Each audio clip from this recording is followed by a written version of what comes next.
Test 1. You will hear a number of different recordings and you will have to answer questions on what you hear.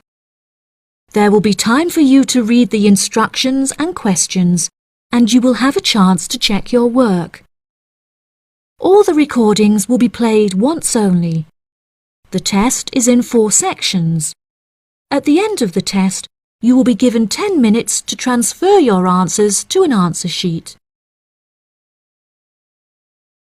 Now turn to Section 1. Section 1.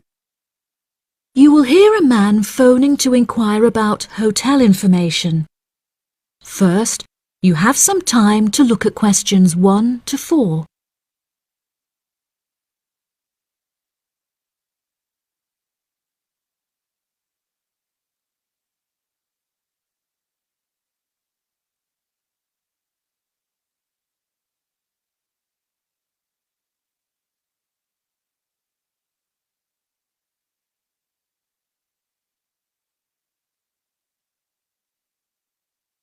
You will see that there is an example that has been done for you. On this occasion only, the conversation relating to this will be played first. Good afternoon. You're through to reception at the Island Hotel in Crete. How may I help you today? Yes, hello there.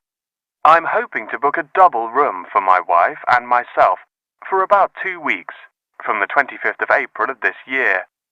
Firstly, could you tell me whether it's particularly hot during this time? The type of room the man requires is a double one, so double has been written in the space. Now we shall begin. You should answer the questions as you listen because you will not hear the recording a second time. Listen carefully and answer questions 1 to 4. Good afternoon. You're through to reception at the Island Hotel in Crete. How may I help you today?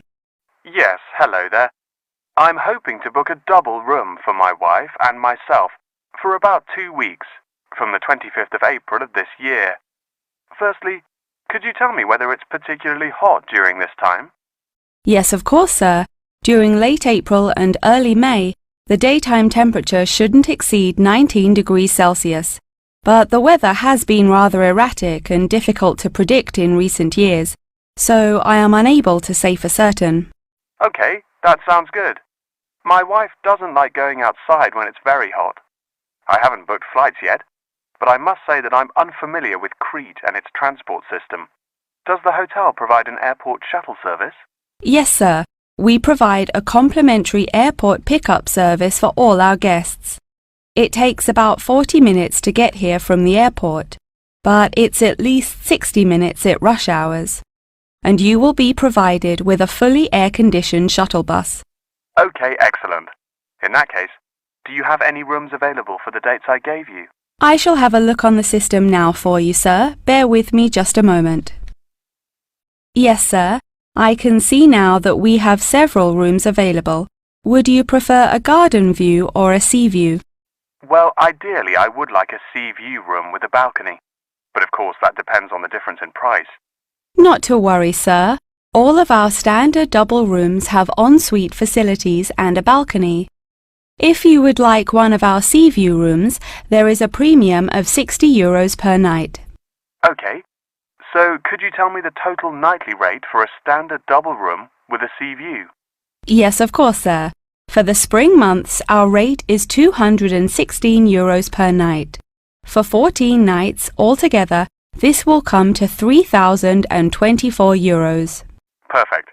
I also read on your website that the hotel has gym and spa facilities. Are there any other facilities on offer? Yes, we have a large outdoor infinity pool overlooking the ocean, with luxury sunbeds and a poolside bar. We also have 3 full-size tennis courts, where we run a popular doubles tournament, with the winner receiving 2 all-inclusive spa day vouchers. Goodness, I shall have to brush up on my tennis skills. Before you hear the rest of the conversation, you have some time to look at questions 5 to 10.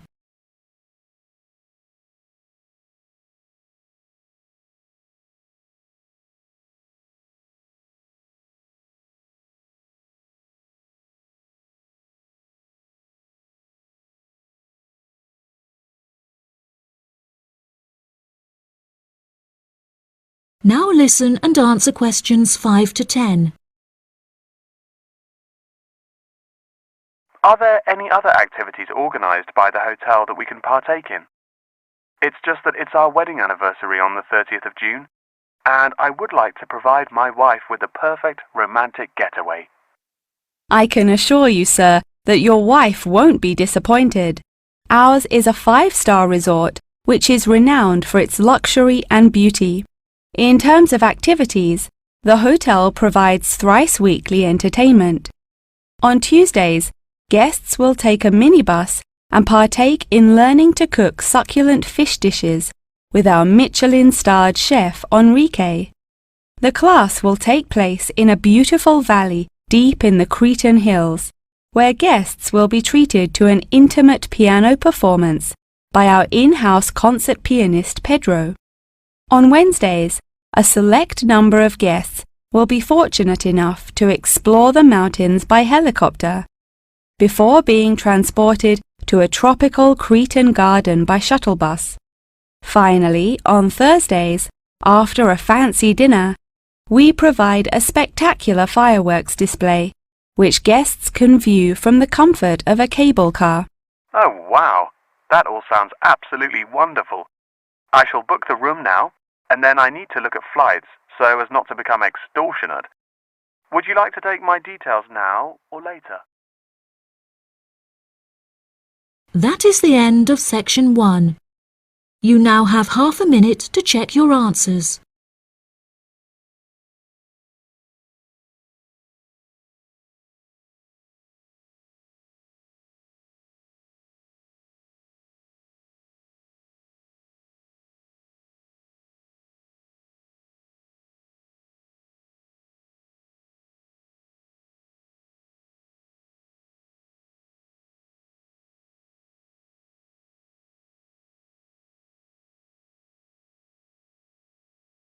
Now turn to section 2.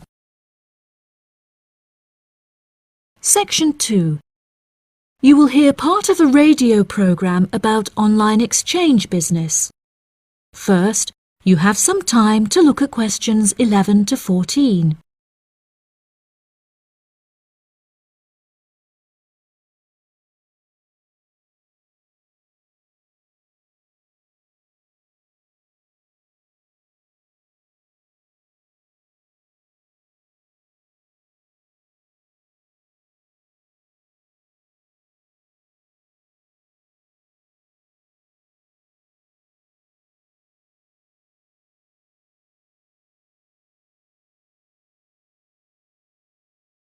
Now listen carefully and answer questions 11 to 14.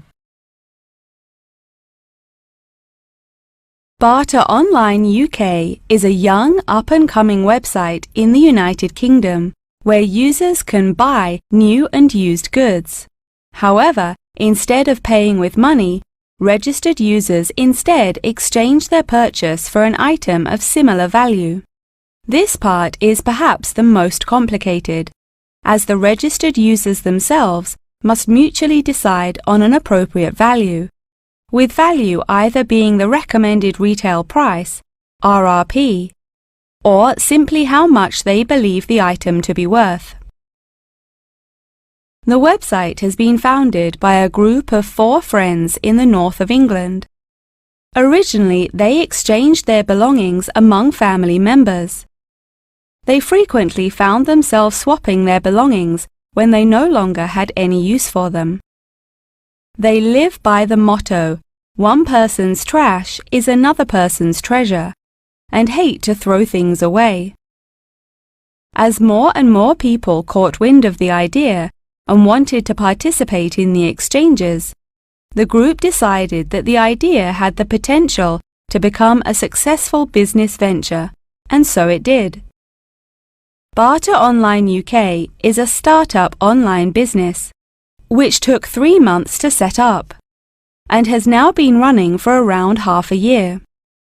Despite only being founded a short time ago, the website has already garnered about 1,500 registered users, with 500 more than expected, a huge achievement for the founders.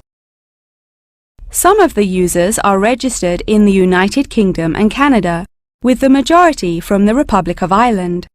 In order to become a registered member, users must first fill in their personal details, followed by their credit or debit card details, which will be used to take payment of a monthly fee of £5. As long as this fee is paid, users will be able to perform an unlimited number of online exchanges. Before you hear the rest of the programme, you have some time to look at questions 15 to 20.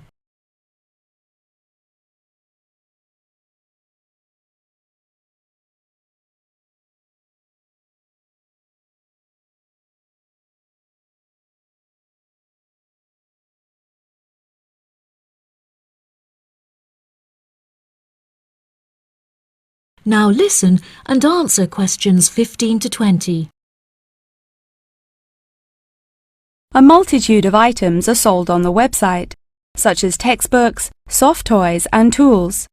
However, books for children and computer games are by far selected most. The exchange process itself is not as complicated as it might seem. Users can enter their preferences for what they would like to receive, and also explicitly state what they would like to give away, and the website will automatically pair up suitable users. If, however, a user doesn't want to give anything away, but would simply like to buy something, Barter Online UK does support a secure online payment system, where users can perform a normal monetary transaction.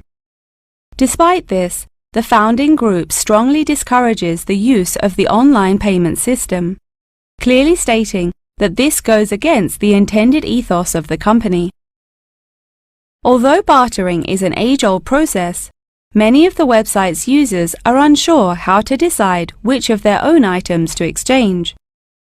It often helps to order items by popularity using the filter button provided.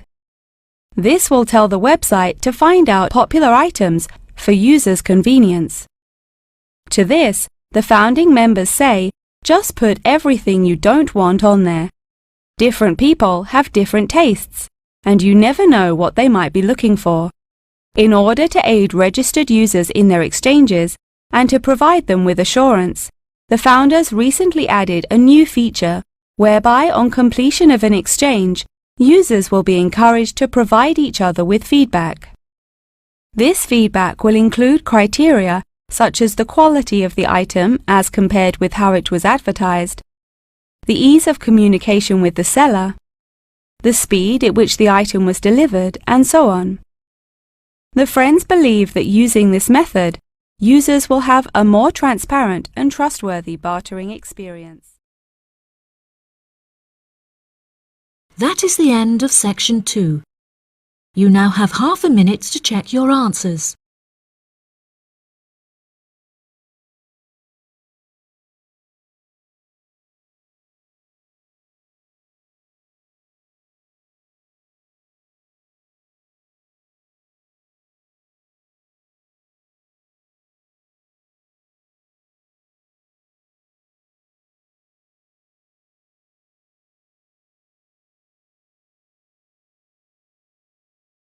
Now turn to section 3. Section 3. You will hear Tom and Annie, two students, talking with their professor about the assignment. First, you have some time to look at questions 21 to 26.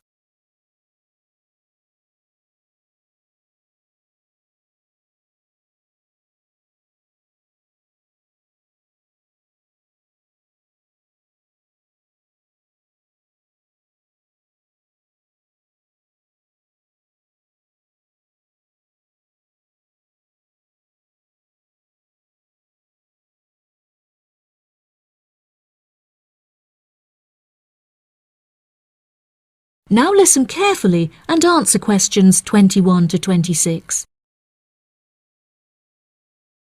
Professor Tomlinson, may Annie and I please quickly ask you a few questions about the reflective journal assignment? It's just that we're a bit confused as to what you want us to include and discuss. Yes, of course. What are you having trouble with? Well, everything really. To start with, what should be included first in the reflective journal? Perhaps suggestions from others? No. Firstly, you should include the study goals you set yourself at the beginning of the module. This section should have been discussed in some detail towards the beginning of the course by Professor May. You should be able to find her suggestions on the slides she has provided the class online. OK, thank you, Professor. Could I also trouble you to take a brief look at my bibliography and footnotes? I feel like they're missing something. Most of our friends' bibliographies are longer. Well, looking at this, Annie, I can see that you have used a wide range of resources, which shows that you have made effective use of communication technology. As far as I can tell, you need not make any changes to this, although you might want to double-check that your referencing complies with the Harvard Referencing Style regulations. Oh, I'm very surprised you've said that. Thank you. Now I can set my mind at ease. Tom, you said you wanted to ask the professor about the achievements section. Ah, yes, Professor. In the assignment guidelines, we're asked to introduce and elaborate on our biggest achievement in the past, saying which skills we learned in the process and how these skills can be transferred to various different future careers. The only problem is that I don't know what my greatest achievement actually is. I've only ever worked as a waiter in a hotel restaurant during the summer holidays from university. If you worked as a waiter in a hotel restaurant, you're bound to have worked with other waiters as part of a team. Would you say that during your time as a waiter, you developed any leadership skills? Yes, well, I suppose I was asked to become the team leader of the food and beverage department, but that's hardly an achievement. You might not think so, but if you write that you were offered the position of the team leader, it shows a lot more about your character. For example, that you're charismatic and work well in a high-pressure situation. I never would have thought to write that down. Thank you. I guess I should start listening to others more often. Annie, do you have any more questions, or are you ready to go back to the library? Yeah, I think I've got everything I need. Thank you very much, Professor Tomlinson. That was really helpful. I'm actually starting to look forward to writing this now, and it should be a really useful exercise to prepare us for writing CVs and applying for jobs. It's shocking how bad I am at identifying my strengths and weaknesses. Professor Tomlinson has shown me that I definitely need to start displaying some self-awareness. Yeah, Tom, you really do. You're always so modest. Modesty is great until it comes to applying for jobs. Before you hear the rest of the conversation, you have some time to look at questions 27 to 30.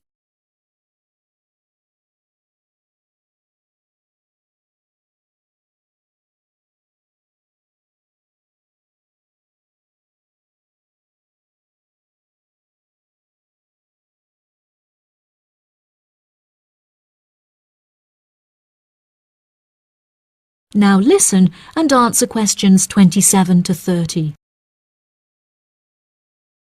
Oh no! I forgot to ask the professor about the section on identifying the skills gained through different activities. Do you remember? When it asks you, for example, whether writing an essay develops your study skills or your independent learning and so on. Oh goodness, we really should have asked him that. I've been having trouble with it too. It just seems like such a pointless task. What do you reckon the answers are?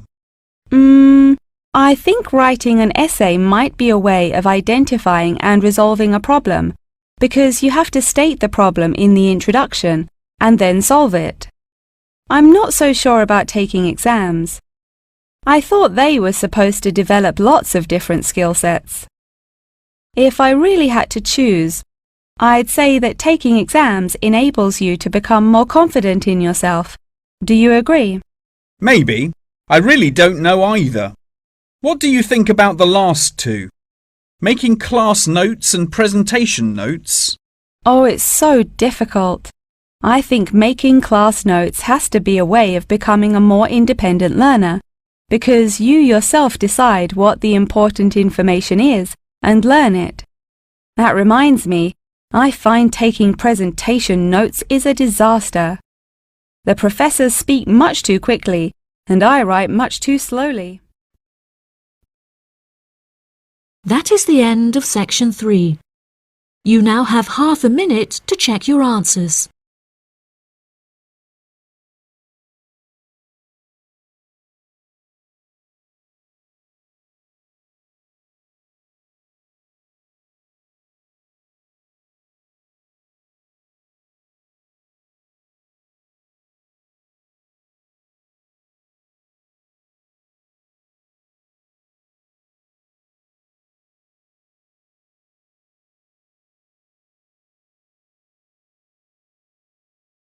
Now turn to section 4. Section 4. You will hear a talk on the research of the behaviour of chimpanzees. First, you have some time to look at questions 31 to 40.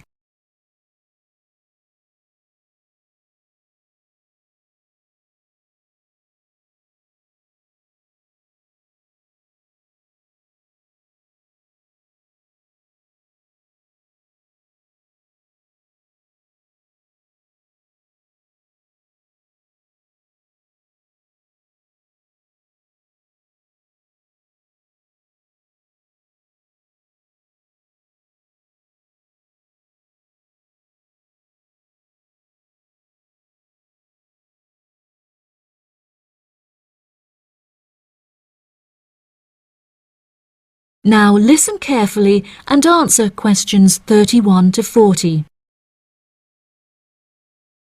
Welcome back to my series of short lectures on apes. Today we will examine recent and historical breakthroughs on the behavior of chimpanzees, otherwise known as chimps. The word chimpanzee is an umbrella term for two different species of apes in the genus Pan, which are the common chimpanzee or pan troglodytes found in West and Central Africa, and the bonobo or Pan paniscus, which are found in the forests of the Democratic Republic of the Congo. Chimpanzees belong to the Hominidae family, together with gorillas, orangutans, and indeed humans.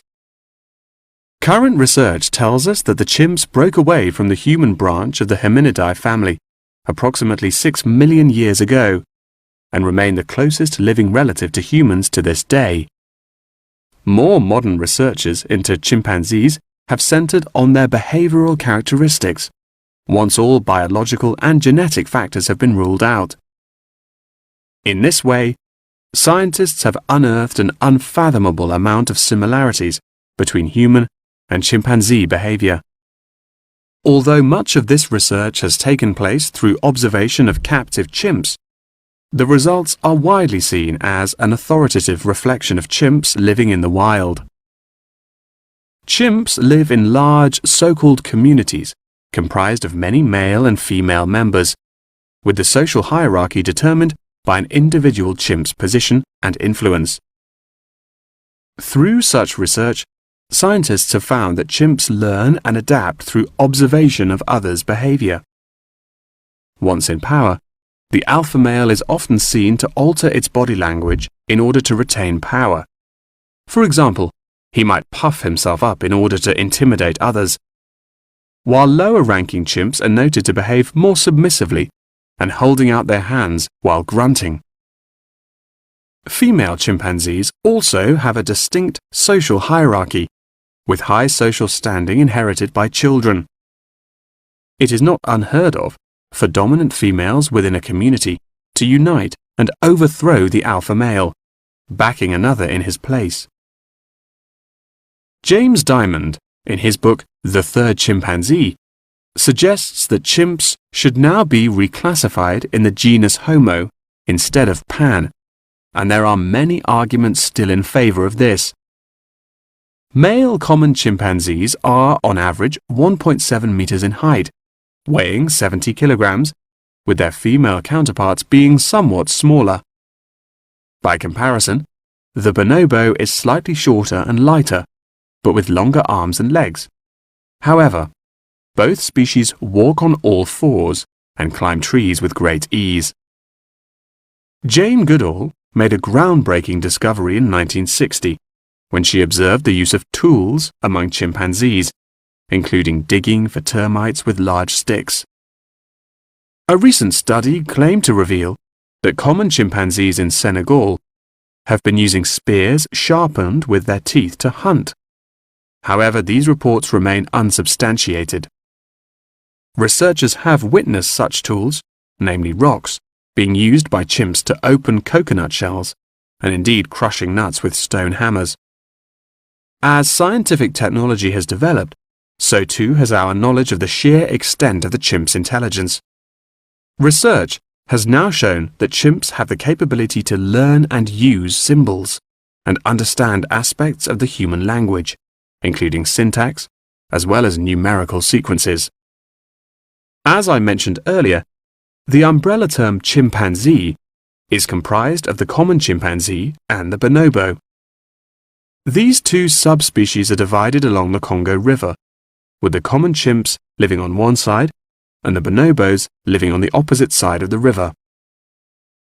Over the past few decades, both of these subspecies have witnessed an alarming decrease in population density, with animal activists now working harder than ever to protect those remaining and encourage procreation.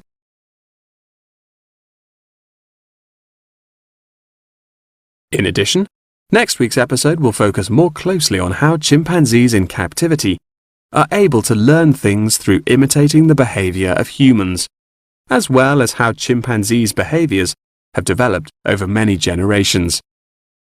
Thank you very much for attending this evening's lecture. I hope you found it intellectually stimulating, and I look forward to seeing you again next week. Good night. That is the end of section 4. You now have half a minute to check your answers.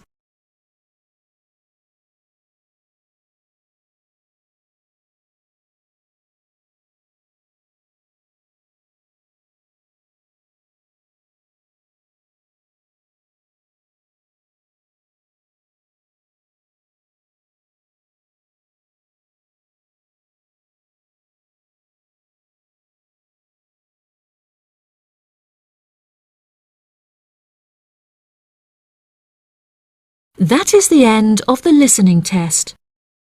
In the Ielts test, you will now have 10 minutes to transfer your answers to the answer sheet.